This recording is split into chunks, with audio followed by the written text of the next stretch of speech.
Hello everyone and welcome to another episode of 3 Laps 3 Topics with me, Andrew the Blade, the motorsport discussion video series where we take 3 topics in the world of motorsport and take a 3-lap race to discuss them.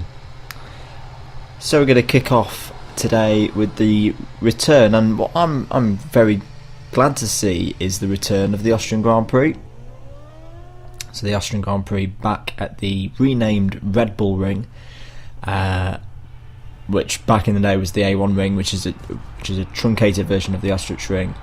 And yeah, I'm so glad to see this race back. It was a race that I always enjoyed back in the day, back in my younger years. Particularly remember the '98 Austrian Grand Prix being a real thriller.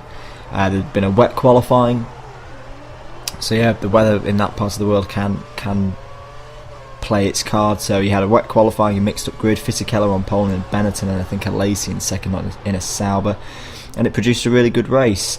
But over the years there was always good racing around the Austria circuit. I think because it's quite a simple circuit if you haven't seen the map. It's there's no real Mickey Mouse corners that you tend to get at, say, China or Bahrain.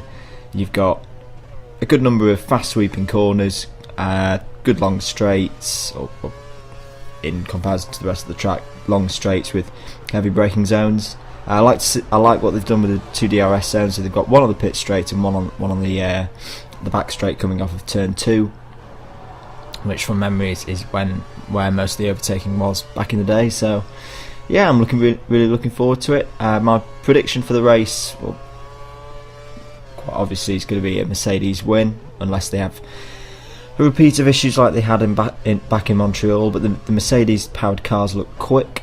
The Williams and the Force Indias were quick in P1 this morning. So yeah, my prediction is a Hamilton win. Rosberg second, and Alonso looked on good form this morning, so I'm going to go with him for third.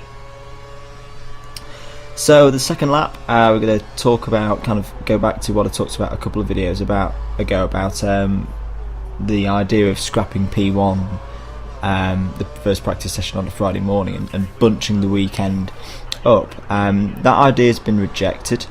I'm not too bothered about that. I don't think really that there is much need to change the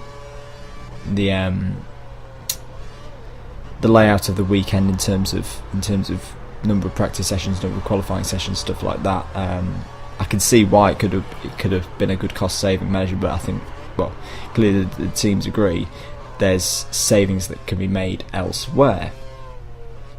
Interestingly though, something that has appeared in this last 24 hours is the idea of having standing starts after safety cars to make the show more exciting, and I'm not so sure about that. That just seems a bit silly to me, and I'd say safety car restarts are already pretty exciting, but the whole process of having to come back onto the grid and start up again, it just seems a bit silly to me.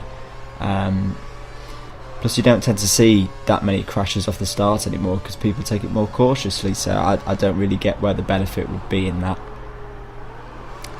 Third lap, we're going to go away from Formula 1, and there's another 24-hour race this weekend. If you didn't know, there's the Nurburgring 24 hours with 188 cars of different shapes and sizes, mostly GT cars. Competing around the Nordschleife this weekend. If you haven't checked it out before, do try and check it out this weekend. I think there's still a couple of live streams you can watch for free and legally. Radio Le Mans again are covering the event throughout the whole event. But yeah, if you do get time to catch it out, it is such an event. If anything, check out the start, because just the sheer sight of 188 cars going off. I mean, they have to stagger the grids. They have to have 4 or 5 different grids of cars that kind of process through. But the sight of so many cars diving into turn 1, it's a very unique sight in motorsport. It's yes, you have endurance races like Le Mans where you've got 56 cars piling into the first corner, but there's just something about the Nurburgring that's very, very unique, and a totally enjoyable event. So I recommend that you go and check that out. So I hope you've enjoyed the video. It's been quite a short video today. I do apologise for my hay fever induced voice of bleh. But yeah, British summer, this is what it's about for me, keeping indoors and keeping away from the pollen. Anyway, so yeah, I hope you've enjoyed the video. Give it a like if you have, give it a share as well. If you've not subscribed already, then you can click the annotation up in the top right hand corner to do just that. On the screen are 2 videos that you may have missed. On the left is my previous episode of 3 Laps 3 Topics where we looked at the 24 hours of Le Mans, and on the right is the live commentary that I did in extended highlights form of the recent VRL race in the PS3 F1 Championship.